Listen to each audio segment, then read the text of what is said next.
gitondo abasirikare ba sadeke batangiye kwitegura gusubira iwabo, biragaragara ko ibintu bishobora kuba bigiye kujya mu buryo. None ubu tuvugana ndakubwiza ukuri yuko urugamba rukomeje kugenda rukomera, intare zasarambwe zikomeje kwitegura ku rwego rudasanzwe, ari nako na FARDC iri kwitegura ku rwego rudasanzwe.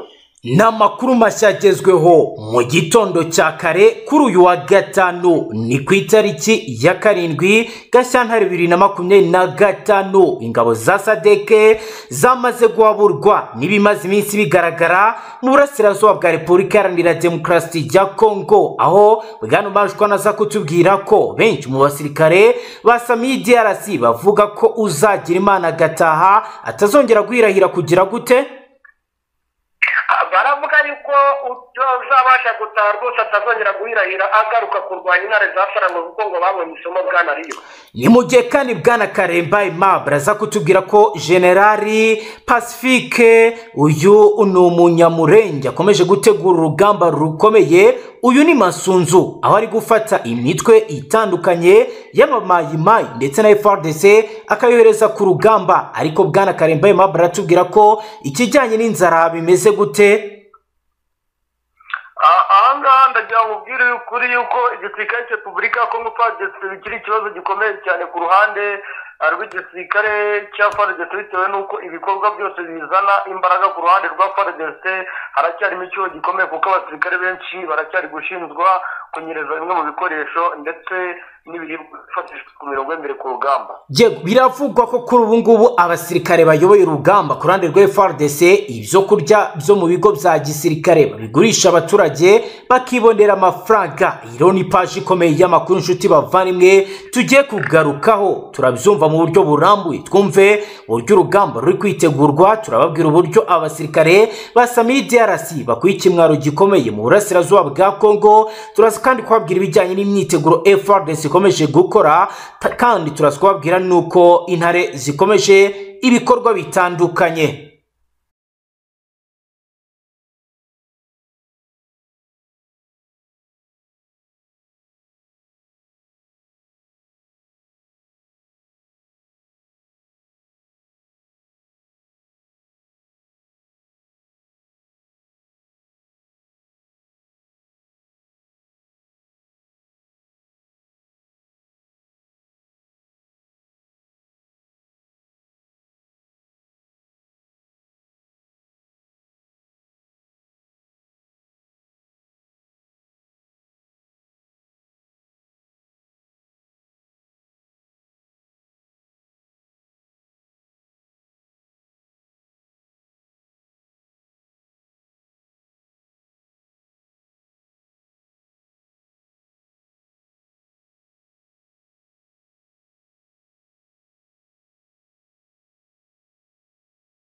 have sigaho wikongera guhendwa ukundi kuko Amiri Real Estate twaje nk'igisubizo kuri wifuza kugura ikibanza cyiza mu karere ka Bugesera by'umwihariko mu murenge wa Mwogo aho guhera ku mafaranga y'u Rwanda miliyoni 1,500,000 tuguye ikibanza cyiza ahantu heza watura ukaba witegeye ikibuga mpuzamahanga cy'indege cya Bugesera. Si ibyo gusa kandi Amiri Real Estate tubafitiye amazu meza agurishwa ku giciro cyiza hano mu karere ka Bugesera. Akarusho utasanga handi nuko muri Amiri Real Estate ku bakiriya bacu bamikora ringaniye tubafasha kwishyura mu byiciro. Akarusho Amiri Real Estate dufasha abakiriya bacu kubona ibyangombwa byo kubaka n'iby'ubutaka ndetse babishaka tubafasha kubaka inzu bifuza badahenzwe kuko dufite abenjeniyeri bamenuje mu bijyanye n'ubwubatsi. Erega turi abanyamwuga. Amiri Real Estate mwaduhamagara cyangwa mukatwandikira kuri WhatsApp ikurikira 0788 84 56 43 cyangwa 0753 54 76 506. Hamwe na Amiri Real Estate turaheza.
bari mu buryo bwa gisivile. Ku munsi w'ejo hari bamwe rwose twarangije kumenya amakuru ko bagiye ngo bari kugenda bambaye impuzankano za gisivile. Yego. Tukaba twamenye yuko ngo biteganyijwe ko izi ngabo zizagenda zikazahagurukira mu gihugu cya Uganda, ariho bafatira indege zibajyana muri Beni. Yego. Ubwo rero abaturage batangiye kwibaza ikintu gishobora kuba kigiye gukurikiraho. Yego. Mu gihe izi ngabo zaba zigiye, nyamara rero bagira bagutya bakafatanya wenda n'intare zasharamwe mu koroganiza ibintu. Bamwe ndetse bakaba banatangiye kugira ubwoba bavuga bati abo ni abari ibiri gutegurwa wenda muri uyu mujyi wa Goma byo kugaba ibitero n'ibice byose, cyane cyane ko abantu benshi bafite ubwoba bitewe n'uko babona ko guverinoma ya Repubulika Iharanira Demokarasi ya Kongo itari yava ku izima na rimwe, ishaka n'ubundi kugaba ibitero mu buryo bugaragara.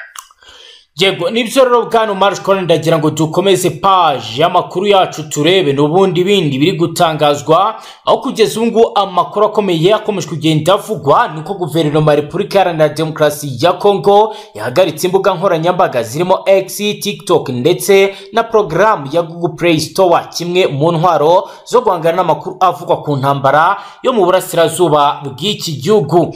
Imbuga nkoranyambaga zakuweho ku murongo zikaba zikuwe nyuma y'uko umutwe w'amaguru yacu wigarura umujyi wa Goma. Umuyobozi mukuru ushinzwe ubushakashatsi muri sosiyete y'Abongereza NetBlocks ISK Mata yabwiye Jeune Afrique ko imbuga nkoranyambaga zafunzwe. Ati twahamya ko TikTok, X yahoze yitwa Twitter, Google Play Store zifunzwe zose muri Repubulika Iharanira Demokarasi ya Kongo. Aho yagize ati confirmed metrics show the Google Play Store is now restricted in DRC Congo in a parallel bill to stop user downloading VPN apps to bypass restriction targeting X and TikTok.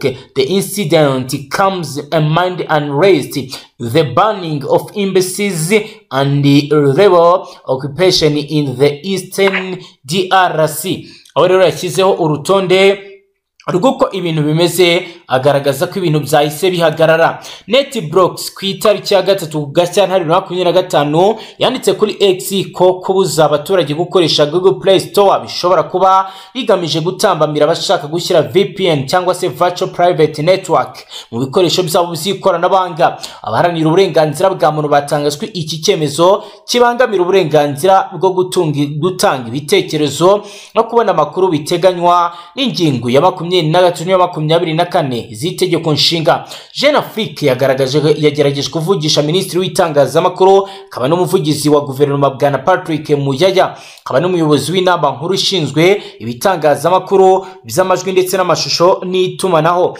Umugerero uwitwa Christian Basobe uyu nawe atigeze asubiza.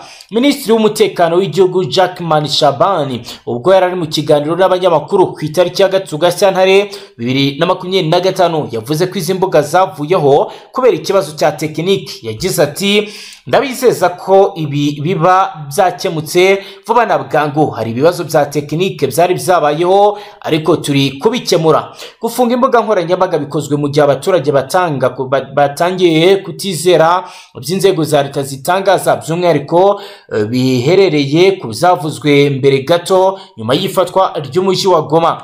Ku itariki ya 19 Mutarama 2025 Christian Bosombe yanditse kuri X ari gukurikirana akantu ku kandi ku by'ifungwa rya TikTok muri Amerika kugira ngo babyigireho. Ati mbabajwe nuko TikTok iri guhindura intwaro y'icengeza amatwara ripfuye mu gihugu cyacu. Uyu mugabo niwe ushinzwe gukurikirana ibivugwa n'ibitangazamakuru bitandukanye ndetse kuva M23 yakaza umurego igafata ibice byinshi yashyize igitutu n'iterabwoba ku binyamakuru ndetse no ku banyamakuru bakorera muri iki gihugu, aho rero batagomba kwandika ku ntsinzi yari yo yose y'intare za Sarambwe kugira ngo bitazana umwuka mubi mu gihugu. Hirya no hino, hirya y'ibyo ariko ku mbuga nkoranyambaga niho hakomeje kugenda hagaragara amakuru atandukanye y'ibivugwa ndetse na propaganda zikomeje kugenda zicengezwa n'abayobozi ba Repubulika ya Demokarasi ya Congo. Umuyobozi wa Internet Sans Frontières Julien Owono yatangajwe icyemezo cyo gufunga imbuga nkoranyambaga witwaje ko ziri gukwirakwiza ibiwa kandi utabasha kuzigenzura ari icy'abayobozi b'abanyantege nke bashaka kuniga ubwisanzure bwo gutanga ibitekerezo. Ati ni impamvu y'abayobozi bashishikajwe no kuniga uburenganzira bwo gutanga ibitekerezo binyuze ku mbuga nkoranyambaga. Yego haba hari amakuru y'ibihuha ariko siyo mpamvu yo gukumira ibitekerezo bivuye kuri X na TikTok. Abanyekongo basaba ko imbuga nkoranyambaga zifungurwa bagakomeza kubona amakuru. Abasesenguzi basanga ibyiza ari ugukorera mu mucyo kuruta ko wafungira abantu gukorera ibingibi mwibanga. Kaba rero ari ibintu biri kuba mu gihe Bwana Omar Shukran tubwira ko kuri ubu ngubu biri gutangazwa ko n'umuturage utuye mu bice bitandukanye ushobora kuba yumva amakuru y'ibiba ashobora kuba yanatabwa muri yombi bitewe n'ibinyamakuru ari kumva. Ibi bimeze gute Bwana Omar Shukran?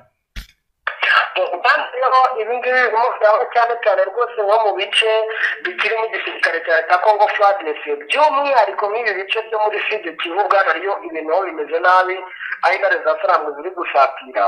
Yego ngira ngo n'ubundi kuva na mbere ubwo igisirikare cya Repubulika Iharanira Demokarasi ya Congo FARDC cyari gusatirwa muri Goma, nabwo n'ubundi bajyaga nko mu nkambi mu mujyi ndetse banabivuye ko batangiye gufunga ibijyanye n'ibikorwa by'amaradiyo n'ibindi bitangazamakuru bitandukanye bakagenda babifunga bwanariyo. Yego ubu rero na Kivu y'Amajyepfo ni uko urumva akaradiyo kavuga ibijyanye na Kivu y'Amajyaruguru ugahita umererwa nabi yewe bamwe barimo baratabwa muri yombi. Yego abantu bari za Lubumbashi ubwo bategereje kumva uko ibintu bimeze, nabo ni uko abantu bari za Barisize za Pinga nabo ni uko, kandi mu by'ukuri bagomba no kubimenya kuko isaha bashobora kuba hafata kaminare za Sarangwa cyangwa se igisirikare cya leta n'ubundi cyakomeza kubakorera ikintu cyitwa imyitozo. Yego nubwo niko abantu b'Ubutembo babayeho, urabizi uko byasa kose Butembo yasaga naho yasatiriwe. Bagomba kumenya uko ibintu bimeze muri Kivu y'Amajyaruguru, ubwo ni muri Kivu yo hasi uko navuga, kuko buriya hagira agrano yo hejuru, ariko ahangaha nyine ahita Kivu yo hasi byanga bikunda bagomba kugira amatsiko y'ibirimo birabera inaha.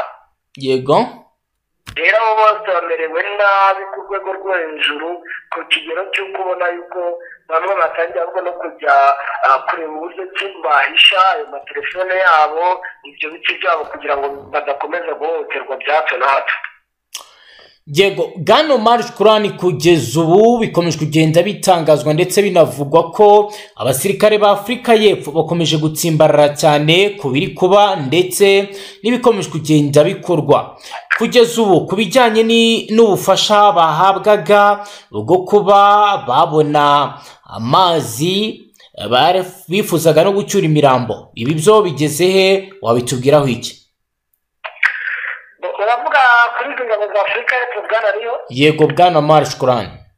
Ni ukuvuga ngo ikiriho cyo byari bigikomeje, uburyo bugaragara rwose byari bigikomeje, kugira ngo uranabizi ko turupe imwe iri hano muri Goma, abandi bakaba bari hariya hejuru nyine muri teritwari ya Masisi mu Bambiro. Yego aba bose bakaba bacungiwe umutekano n'intare Sarambwe Bwana Riyo. Yego rero ndakubwira yuko ubu tuvugana rwose, ubu tuvugana ibintu biracyameze uko byari bimeze, barahabwa uburenganzira bwo kujya gushaka ibyo biribwa mu mujyi wa Goma cyane cyane.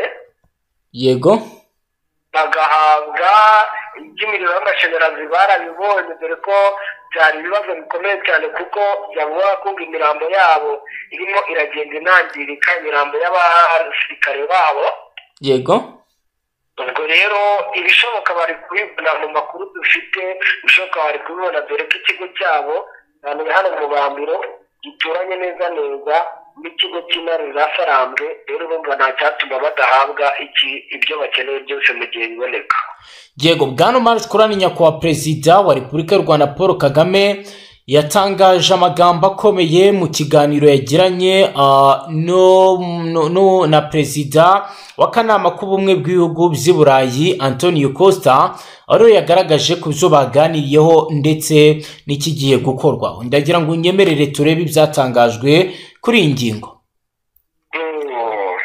Perezida wa Repubulika rero yanditse amagambo akomeye aho yagize ati I had a fruitful conversation with President of EU Council Antonio Costa where we discussed the situation in DRC and agreed on the need of effective de-escalation and resolution to the conflict that polarized political dialogue and ensured lasting peace. We stressed the need for all parties associated with finding a solution to responsible and level ahead even with a complexity of problem. We also exchange on the going strong cooperation between the European Union and Rwanda across the key sectors. Mu Kinyarwanda yagize ati twagiranye ikiganiro cyiza na Perezida w'akanama k'ubumwe bw'ibihugu by'u Burayi Antonio Costa, aho twaganiriye ku kibazo cya Repubulika ya Demokarasi ya Kongo maze twemeranya ko hagomba gukurwaho ingamba zikomeye no gukemura amakimbirane dushyira imbere ibiganiro bya politike kandi biharanira amahoro arambye. Twashimangiye ko hakenewe impande zose zijyanye no gushaka igisubizo, inshingano kandi ziyobowe n'uru rwego ndetse n'ikibazo gikomeye. Twaganiriye kandi ku bufatanye bukomeye buri hagati y'ubumwe bw'ibihugu by'u Burayi n'u Rwanda mu nzego z'ingenzi. Akaba rero ari byo yaganiriye n'uyu muyobozi. Twaza kwitega iki Bwana Marsh Kurani nyuma y'ibi ngibi? Yego ikiriho cyo ikigaragara hari kugenda hashaka umuti mu buryo butandukanye. Yego n'ibibazo, ariko nyine ikibazo ni uko guverinoma ya Repubulika Iharanira Demokarasi ya Kongo nta kintu bavuga. Ntabwo nkumva neza Bwana Marsh Kurani. Bwana Marsh Kurani ntabwo nkumva.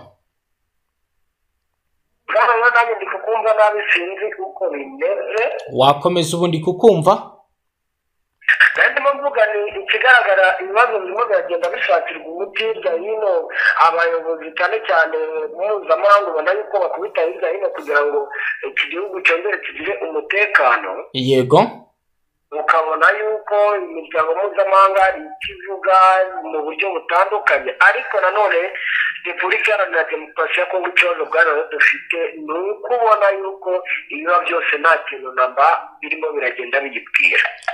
Kugeza ubu kuba ntacyo biri kuyibwira Bwana Marsh Kurani, abaturage bo babogamiye he, by'umwihariko abo mu bindi bice bitandukanye? Mu makuru mwakira benshi bashyigikiye ko intambara ikomeza, benshi bashyigikiye ko ibiganiro biba. Niki watubwira kuri iyi ngingo irebana n'abaturage?